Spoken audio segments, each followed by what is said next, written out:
بنی اسرائیل جو ہم سے پہلے 2000 برس تک امت مسلمہ کے مقام پر فائز ہے،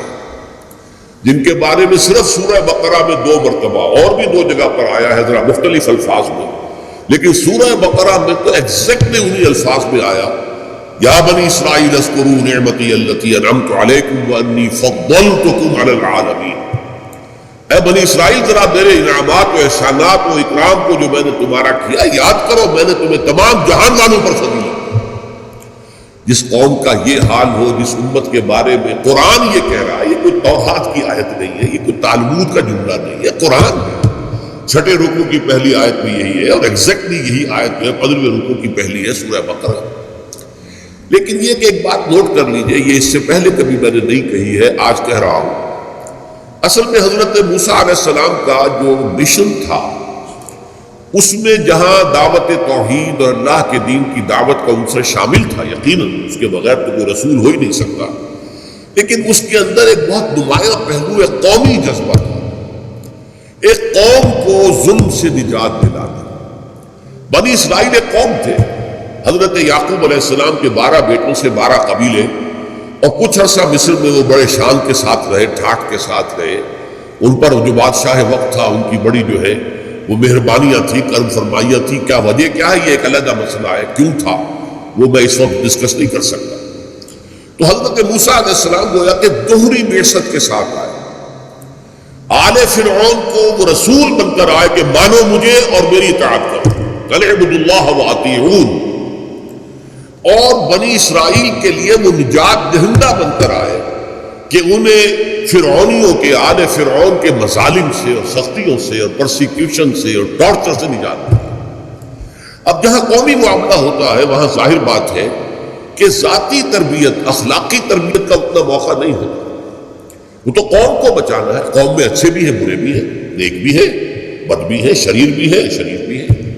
اس اعتبار سے حضرت موسیٰ علیہ السلام کی جو قوم تھی، اگرچہ اللہ تعالیٰ نے 9 معجزات دکھائے آل فرعون کو، اور پھر ایک معجزے کے ذریعے سے ہی اس قوم کو نجات دی، لیکن یہ قوم تھی۔ اس قوم میں ایسے بھی تھے جو حضرت موسیٰ پر واقعی صدق دل سے ایمان رکھتے تھے،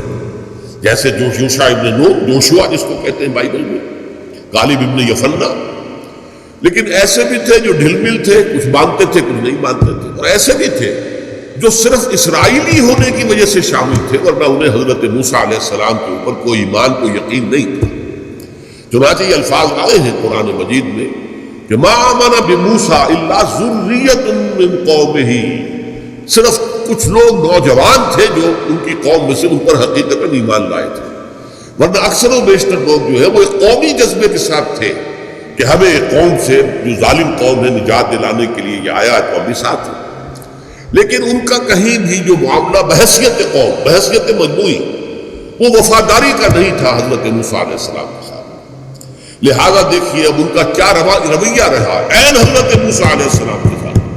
جن کے ذریعے سے اللہ تعالیٰ نے انہیں نجات دی، جن کے ذریعے سے آل فرعون کی سے انہیں آزاد کرایا،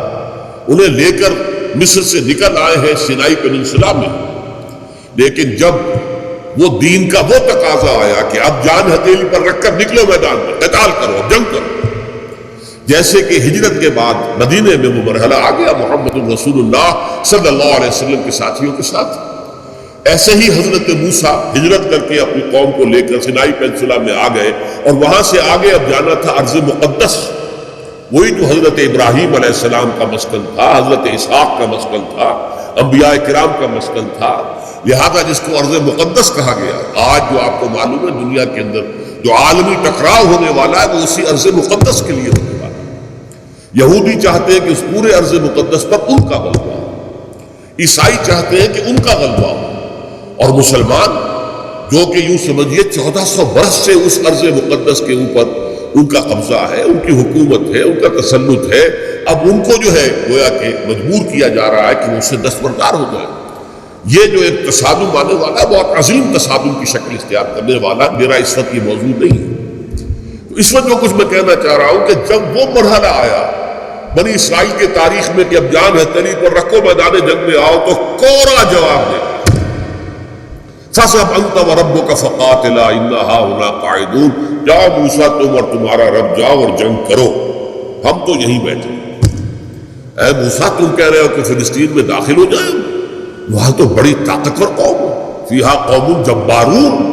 ہم ان سے مقابلے کی سکت نہیں رکھتے، تم جاؤ اپنی لاٹھی لے جاؤ۔ لٹھیا یہ جو ہے اس نے بڑے بڑے مار کے سر کیے ہیں، اس لٹھیا نے، اس عصا نے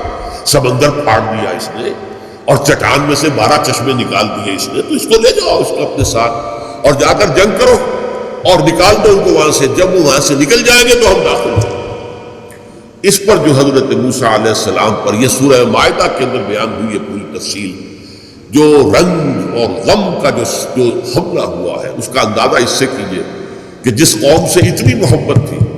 کہ ایک قبطی اور ایک اسرائیلی کا جھگڑا ہو رہا تھا اور حضرت موسیٰ علیہ السلام نے اس قبطی کے ایک مکہ رسید کیا اور اس کی جان نکال دی، اتنی محبت اس قوم کے ساتھ۔